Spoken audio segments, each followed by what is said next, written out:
ಕಬ್ಬಳ್ಳಿನಲ್ಲಿ 883 ವರ್ಷಗಳ ಹಿಂದೆ ಏನು ದೇವಸ್ಥಾನ ಕಟ್ಟಲ್ಪಟ್ಟಿತ್ತೋ ಅದೇ ದೇವಸ್ಥಾನವನ್ನ ನಾವೀಗ ಕಾಣಬಹುದಾಗಿದೆ. ಬಹಳ ಸೊಗಸಾಗಿರ್ತಕ್ಕಂಥ ದೇವಸ್ಥಾನವನ್ನ ನಿಮಗೆ ಒಳಗೆ ಕರ್ಕೊಂಡು ಹೋಗಿ ತೋರಿಸ್ತೀನಿ. ಬನ್ನಿ, ಒಳಗೆ ಹೋಗಿ ದೇವಸ್ಥಾನವನ್ನ ನೋಡ್ಕೊಂಡ್ ಬರೋಣ. ನಾನೀಗ ನವರಂಗದಲ್ಲಿದ್ದೀನಿ. ಸುಮಾರು 4 ಕಂಬಗಳುಳ್ಳ ಈ ನವರಂಗ ಏನಿದೆ ಸುಮಾರು 9 ಅಂಕಣಗಳನ್ನ ಹೊಂದಿದೆ. ದೇವಸ್ಥಾನದ ಒಳಭಾಗದ ಏನಿದೆ, ಒಳಭಾಗದಲ್ಲಿ ಕಂಬಗಳ ರಚನೆ ಕೂಡ ಬಹಳ ಅದ್ಭುತವಾಗಿರ್ತಕ್ಕಂಥದ್ದು ನಾವು ಗಮನಿಸಬಹುದು. ಕಡೂರು ತಾಲೂಕಿನಲ್ಲಿ ಇರ್ತಕ್ಕಂಥ ಕೆಲವೇ ಅಪರೂಪದ ದೇವಸ್ಥಾನಗಳಲ್ಲಿ ಇದು ಒಂದು ಅಂತ ಹೇಳಿದ್ರು ಸಹ ತಪ್ಪಾಗಲಾರದು. ಮೇಲ್ಗಡೆ ನೀವು ಭುವನೇಶ್ವರಿಯನ್ನ ಗಮನಿಸಬಹುದು. ಇದು ಕೂಡ ಅದ್ಭುತವಾದ ಕಲಾಕೃತಿಯನ್ನ ಒಳಗೊಂಡಿರ್ತಕ್ಕಂಥ ಈ ಭುವನೇಶ್ವರಿಯನ್ನ ಈ ದೇವಸ್ಥಾನದಲ್ಲಿ ನಾವು ಕಾಣಬಹುದು.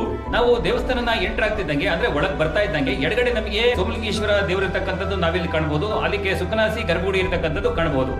ಆಮೇಲೆ ಅದೇ ರೀತಿ ನಾವು ನವರಂಗವನ್ನ ಎಂಟರ್ ಆಗ್ತಿದ್ದಂಗೆ ನಮಗೆ ಬಲ್ಲಡೆ ಕಾಣ್ತಕ್ಕಂಥದ್ದು ಸೂರ್ಯನಾರಾಯಣ ವಿಗ್ರಹ. ಆದ್ರೆ ಸೂರ್ಯನ ವಿಗ್ರಹ ಸ್ವಲ್ಪ ಮುಗ್ಗಾಗಿರ್ತಕ್ಕಂಥದ್ದು ನಾವಿಲ್ಲಿ ಗಮನಿಸಬಹುದು. 883 ವರ್ಷಗಳ ಹಿಂದೆ ಪ್ರತಿಷ್ಠಾಪನೆಗೊಂಡ ಈ ಸೋಮೇಶ್ವರ ಅಂತಕ್ಕಂಥ ಕರೆಯಲ್ಪಡುವ ಈ ಲಿಂಗವನ್ನ ನಾವಿಲ್ಲಿ ಗಮನಿಸಬಹುದು. ಗರ್ಭಗುಡಿಯ ಲಲಾಟ ಬಿಂಬ ಮತ್ತೆ ದ್ವಾರಬಂಧದಲ್ಲಿ ಅದ್ಭುತವಾದ ಕಲಾಕೃತಿ ಇರ್ತಕ್ಕಂಥದ್ದನ್ನ ನಾವು ಗಮನಿಸಬಹುದು.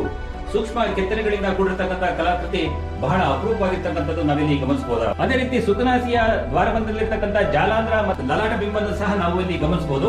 ಇದು ಕೂಡ ಸೂಕ್ಷ್ಮವಾದ ಕೆತ್ತನೆಗಳಿಂದ ಕೂಡಿರ್ತಕ್ಕಂಥದ್ದು ನಾವಿಲ್ಲಿ ಕಾಣಬಹುದು. ನನ್ನ ಹಿಂದ್ಗಡೆ ಒಂದು ಶಿಲಾಶಾಸನ ಇರ್ತಕ್ಕಂಥದ್ದು ನೋಡಬಹುದು. ಈ ಶಿಲಾಶಾಸನದ ಪ್ರಕಾರ ಇಲ್ಲೊಂದು ಬಸತಿ ಇತ್ತು ಅಂತಕ್ಕಂಥದ್ದು ವೇದ್ಯವಾಗುತ್ತೆ. ಆದ್ರೆ ಈ ಕಬ್ಬಳ್ಳಿಯಲ್ಲಿ ಅಂತ ಬಸತಿಗಳು ಯಾವುದೂ ಇಲ್ಲ. ಪ್ರಾಯಶಃ ಕಾಲಿನ ದಾಳಿಗೆ ತುತ್ತಾಗಿ ಆ ಬಸತಿ ನಾಶ ಆಗಿರ್ಬೋದು ಅಥವಾ ಬಿದ್ದೋಗಿರ್ಬೋದು ಅಂತ ನಾವಂತೂ ಅನ್ಕೋಬಹುದು.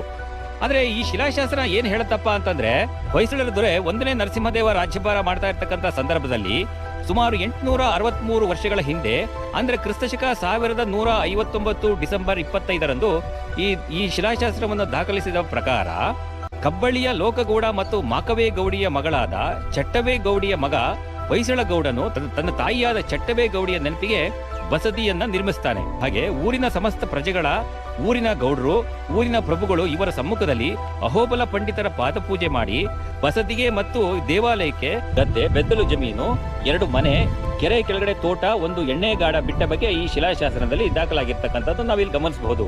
ಅದೇ ರೀತಿ ಇಲ್ಲಿ ಕಬ್ಬಳ್ಳಿಯ ಗೌಡರುಗಳನ್ನ ಹೆಸರು ಬರೆದಿದೆ. ತುಂಬಾ ಹೆಸರುಗಳು ಇರೋದ್ರಿಂದ ನಾನು ಅದನ್ನು ಹೇಳಿಲ್ಲ ಅಷ್ಟೇ. ಶಿಲಾಶಾಸನದ ಪಾಠವನ್ನ ರಚಿಸಿದ್ ಯಾರಪ್ಪ ಅಂದ್ರೆ ನಲ್ಕುದ್ರೆಯ ಕಲಿದೇವ ಅಂತಕ್ಕಂಥದ್ದು. ಆದ್ರೆ ಬರೆದಿದ್ದು ಅಂದ್ರೆ ಎನ್ಗ್ರೇವ್ ಮಾಡಿರ್ತಕ್ಕಂಥದ್ದು ಮಣಿ ಓಜಾ ಅಂತ. ಅದೇ ರೀತಿ ಇಲ್ಲೊಂದು ಚಿಕ್ಕ ವೀರ್ಗಲ್ ಇರ್ತಕ್ಕಂಥದ್ದು ನಾವು ಗಮನಿಸಬಹುದು. ಇದು ವೀರ್ಗಲ್ ಏನ್ ಹೇಳುತ್ತಪ್ಪ ಅಂತಂದ್ರೆ, ಇದು ಕೂಡ 13ನೇ ಶತಮಾನದಲ್ಲಿ ದಾಖಲಾಗಿದೆ. ಅಂದ್ರೆ ಹೊಯ್ಸಳರ ದೊರೆ ಸೋಮೇಶ್ವರ ರಾಜ್ಯಭಾರ ಮಾಡ್ತಾ ಇರ್ತಕ್ಕಂಥ ಸಂದರ್ಭದಲ್ಲಿ ಮಲ್ಲೋಜ ಎಂಬತಕ್ಕಂಥ ಯೋಧ ಯುದ್ಧದಲ್ಲಿ ವೀರಮರಣ ಅಪ್ಪುತ್ತಾನೆ ಅಂತಕ್ಕಂಥದ್ದು ಈ ವೀರ್ಗಲ್ಲಲ್ಲಿ ಬರೆಸಲಾಗಿದೆ. ನನ್ನ ಪಕ್ಕದಲ್ಲಿ ಒಂದು ವೀರ್ಗಲ್ ಇರ್ತಕ್ಕಂಥದ್ದು ಗಮನಿಸಬಹುದು. ಆ ಶಿಲಾಶಾಸನದ ಪಾಠ ಏನಪ್ಪಾ ಅಂತಂದ್ರೆ, ಇದು 13ನೇ ಶತಮಾನದಲ್ಲಿ, ಅಂದ್ರೆ ಹೊಯ್ಸಳರ ದೊರೆ ಸೋಮೇಶ್ವರ ರಾಜ್ಯಭಾರ ಮಾಡ್ತಾ ಇರ್ತಕ್ಕಂಥ ಸಂದರ್ಭದಲ್ಲಿ ಮಾರಗೌಡನ ಮಗ ಚಿಕ್ಕಗೌಡ ಗೋವುಗಳನ್ನ ಕಳ್ತನ ಮಾಡ್ತಾ ಇರ್ತಕ್ಕಂಥ ಕಳ್ಳರ ಜೊತೆ ಹೋರಾಡಿ ಮರಣವನ್ನ ಅಪ್ಪುತ್ತಾನೆ. ಹಾಗಾಗಿ ಚಿಕ್ಕಗೌಡನ ನೆನಪಿಗಾಗಿ ಅವನ ಮಗ ಈಚ ಎಂಬುವನು ಈ ವೀರ್ಗಲ್ಲನ್ನ ನಡೆಸ್ತಾನೆ.